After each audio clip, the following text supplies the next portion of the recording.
बंधुओं, मैं मानवता को बार बार पुकारता रहता हूँ।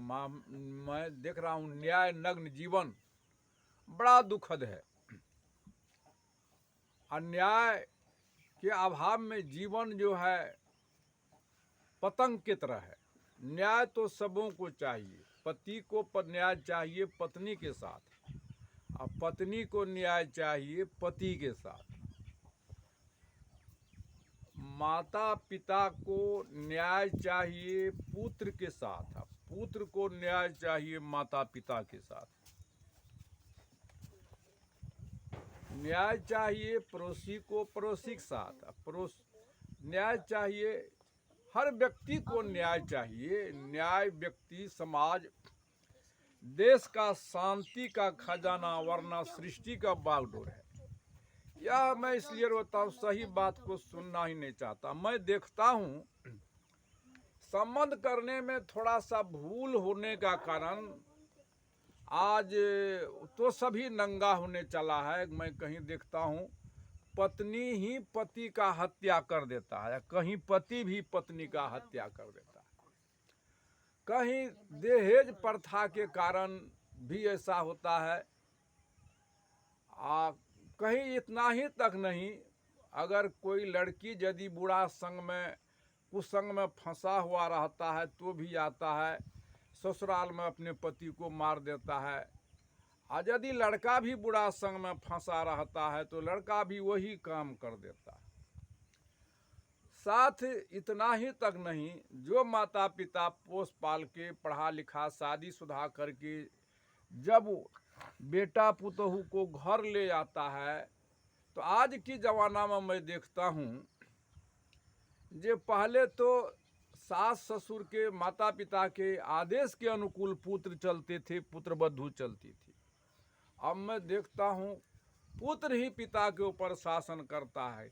अब सास पुतहू ही सास पर शासन करती है। मैं जो देखता हूँ, कहीं कहीं तो देखता हूँ यूट्यूब चैनल पर मारपीट भी करता है। अगर कहीं इधर उधर होता है ना, तो फिर पति पत्नी मिल जाता है और जाता है नैहर में झूठा केस कर देता है, जो इतना पैसा हमको दहेज दिया, इतना देता है, 10-20 हज़ार कहता, लिखाता है जो कोर्ट में जाके, जो 7 लाख 8 लाख दे दिया। अब हमको कहता है बेटिए होता है। मैं रोने लगता हूँ। और यहाँ से न्यायालय का भी वही कारण है, ये झूठा न्याय। वकील जो है न्याय का नवैया है, नाविक है। और नवैया गड़बड़ मिल जाएगा तो न तो डुबा देगा, तो वकील झूठा केस लिखता है। सारा जुल्म का कारण न्यायालय में बिचौलिया है वकील, न्याय मित्र या न्याय कर देने वाला। वो झूठ को, मुकदमा को साँच करके लिखता है, साँच को झूठ करके लिखता है। हमारा जो है ना न्याय दूसरे के बैसाखी पर है। प्रशासन को चाहिए गवाह, और गवाह भी सारा जुल्म करता है समाज में। झूठ को साँच गवाह देता है और साँच को झूठा गवाह देता है। मैं इसलिए रोने लग, कोई सुनने वाला नज़र नहीं आता है। तब हमारा समाज पक्षपात लेता है, झूठा गवाह देता है। तो पक्षपात नहीं ले, झूठा सब कोई प्रीत है, झूठा गवाह नहीं देते, एको ठो केस न्यायालय नहीं जाएगा।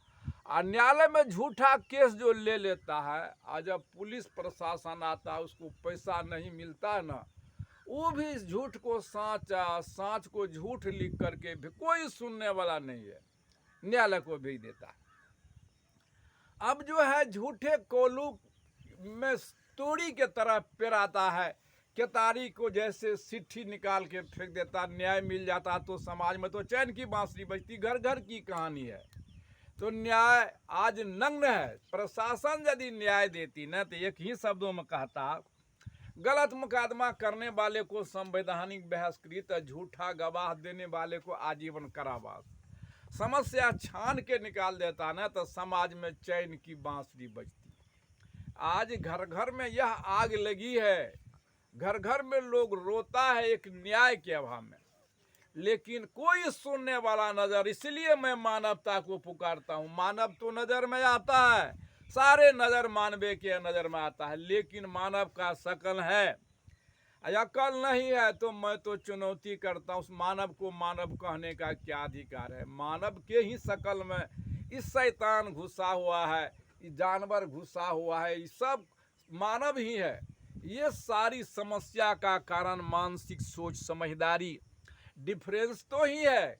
मानसिक सोच समझदारी डिफरेंस नहीं होता, आज घर घर में माता पिता रोता है, पोस पाल के सारी संपत्ति का अधिकार बना देता है। इसलिए जो है वृक्ष लगाता है लोग, फल देगा, गाय दूध देगी, खेती अन्न उपजेगा, घर घर में रोता है। इसका समाधान के लिए मैं बुलाता हूँ।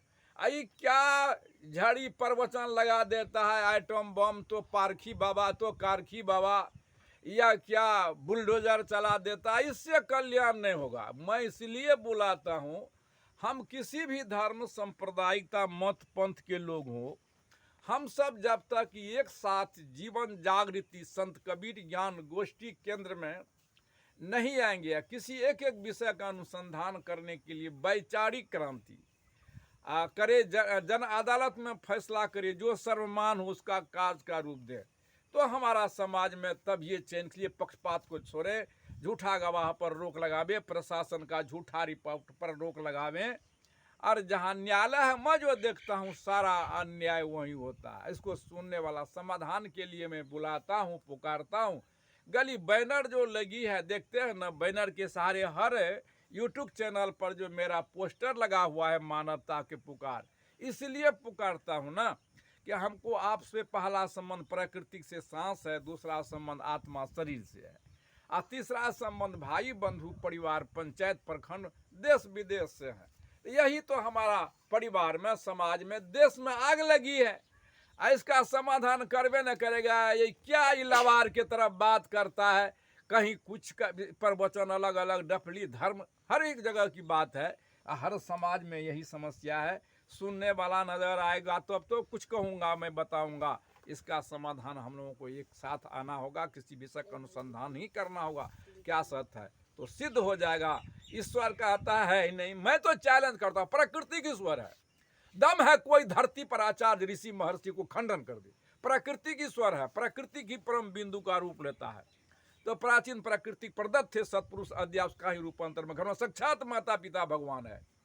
और माता पिता आज हेमान हो जाता है, पत्थर भगवान हो जाता है, फोटो गुरु हो जाता है, किसका देन है? इस सुनने वाला कोई नहीं है, गर्भ से निकलता है।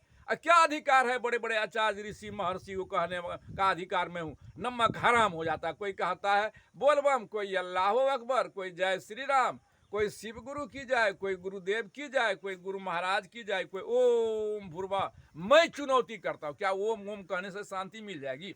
लड्डू लड्डू कहने मुंह मीठा हो जाएगा? पानी पानी कहने से धन प्यास बुझ जाएंगे? धन धन कहने धनी हो जाएगा? ये रट्टू मल रटने से कभी कल्याण नहीं होगा। इसलिए साक्षात माता पिता धरती के रूप में माता है। ये बड़ा आचार्य ऋषि महर्षि कहलाता है, पारखी कहलाता है। माँ बाप का एको बार जहाँ से जन्म लिए पगडंडी वहीं से उठा के चलेंगे तो वहाँ 1 किलोमीटर नहीं होगा, वहाँ 0 माइल होगा। वहाँ से जब एक एक पगडंडी करके चलेंगे, चलते चलते जहाँ 1000 मीटर पूरा होगा वहाँ 1 किलोमीटर होगा। उधर से घुड़ेंगे तो वहाँ भी 1 किलोमीटर नहीं, 0 माइल होगा। वहाँ से मुड़ के आते आते फिर जिस गंतव्य जगह से मैं चला था वहाँ आप पहुँचेंगे तो 1 किलोमीटर होगा। 1 किलोमीटर इधर है ना, 1 किलोमीटर उधर है, बीच वाला प्रक्रिया 1 किलोमीटर है। माता पिता 0 माइल है, 0 शून्य बिंदु लिखा नहीं, पढ़ा नहीं जाता था। जब तक माता पिता का प्राथमिकता नहीं देंगे तो गिनती पूरा होगा नहीं। क्या ये बड़े, हमें क्या कहूँ, आक्रोश में मैं कहता हूँ लवार है। माता पिता का कहीं चर्चा न करता है, आई भुला देता है धरती के रूप में। इसका समाधान के लिए मैं बुलाता हूँ, इन्हीं सब तुम विराम देता हूँ अपने वाणी को। सही है तो मानिए, गलती नहीं मानिए।